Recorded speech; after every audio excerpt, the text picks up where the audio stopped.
Vendi i dëshmisë dhe kujtesës është pjesë e rrjetit të muzeumeve të Shkodrës, i cili vlerësohet për kontributin që jep edhe në drejtim të zhvillimit të turizmit gjithvjetor, ndërsa për vitin në vijim ka objektiva në rritje. Si në vitin e kaluar 2025 dhe vitin 2026 për vendin e dëshmisë dhe kujtesës pritet që të jetë një vit mjaft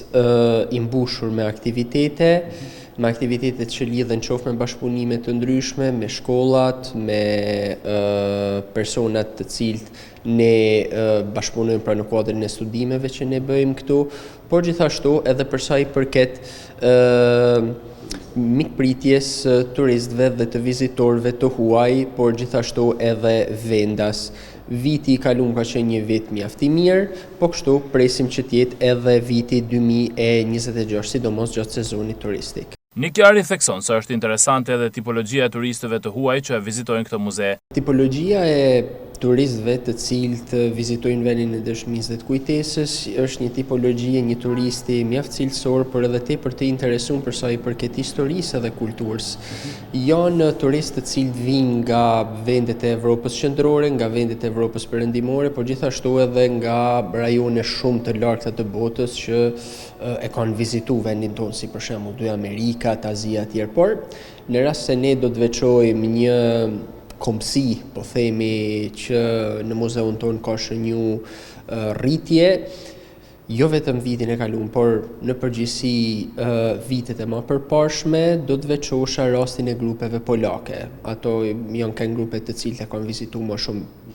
vendin tonë,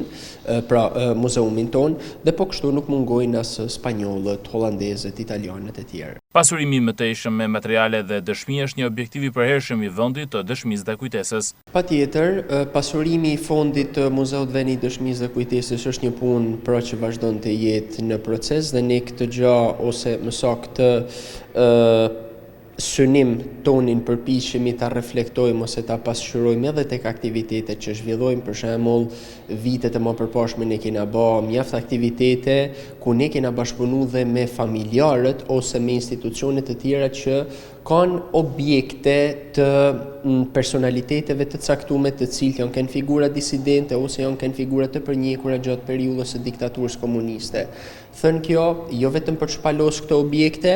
por gjithashtu edhe për të kriju një frymë sensibilizimi tek ato familje të cilët mund të kenë këto lloj objektesh dhe t'ia dhurojnë muzeumit tonë dhe ta pasurojnë këtë lloj dhe ta pasurojnë arkivin edhe fondin tonë muzeor, sepse më mirë se sa në këtë muzeum ku këto objekte mund të shpalosen dhe mund të shfaqen mira vizitorëve që vinë këtu, nuk ka një vend më të përshtatshëm. Vendi i dëshmisë dhe kujtesës në Shkodër është përfshirë nga qeveria në projektet për ndërhyrje, si në drejtim të aspektit fizik të godinës, ashtu edhe në rikonceptimin e ekspozimit të materialeve dhe pasurimin e mëtejshëm të tyre.